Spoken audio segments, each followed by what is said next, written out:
Okay, hi, this is going to be the first of the update videos, so each time we do an update I'm going to try and run you through the basics of it, so you don't just have to read it, you can sort of see it too.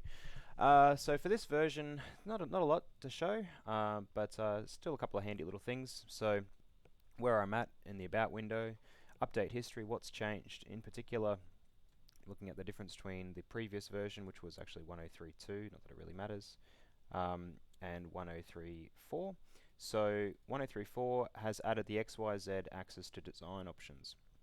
So what that means is, so in the design window, design settings, we now have access to the XYZ axis. So by default it's hidden, but if you want to add it in, let's say top left, hit save so that it persists across the next Spry session that you have.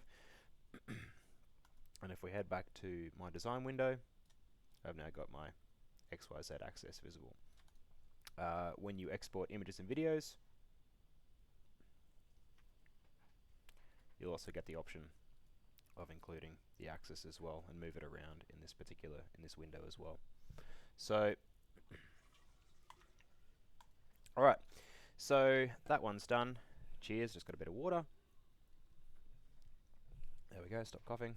So that's the XYZ axis, pretty simple. A couple of other things which are just nice to have, which is that the bulk editors now allow for copy paste more directly over read-only areas. So previously, let's say you fired up your equipment bulk editor, you went to equipment edit equipment processes, you copied this into Excel, which I'll do so now. Might not show the RSVP list for the Christmas party. Instead, let's fire up that, and then you might make a change to whether or not something was active or not, and then you would just Control A, and then you try to Control V back into this list. So in the previous version you couldn't do it, in the new one you can. You'll see that that active has switched to true.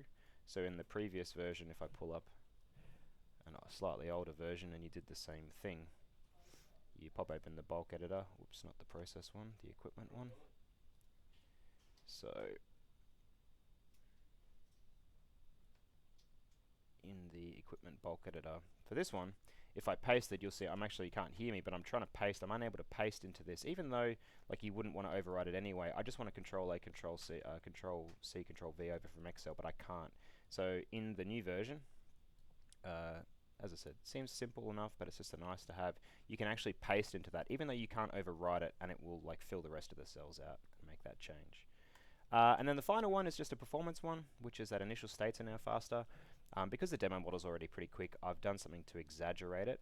But if I hit apply on this initial state, you'll see that it takes 1 second, second and a half, something like that. The same amount of energy spent in the previous version. It's like 5 seconds, 6 seconds, something like that. So we've picked up a couple of things we could do there. So hopefully, especially if you've got apply on schedule run, that'll also make your schedule run times faster as well. And just generally, the bigger the model, the more of a benefit that will have. Besides that, a few bug fixes.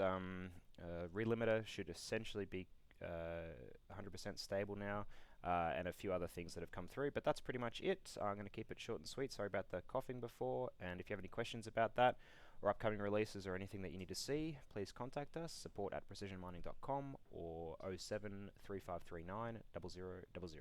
Have a good weekend.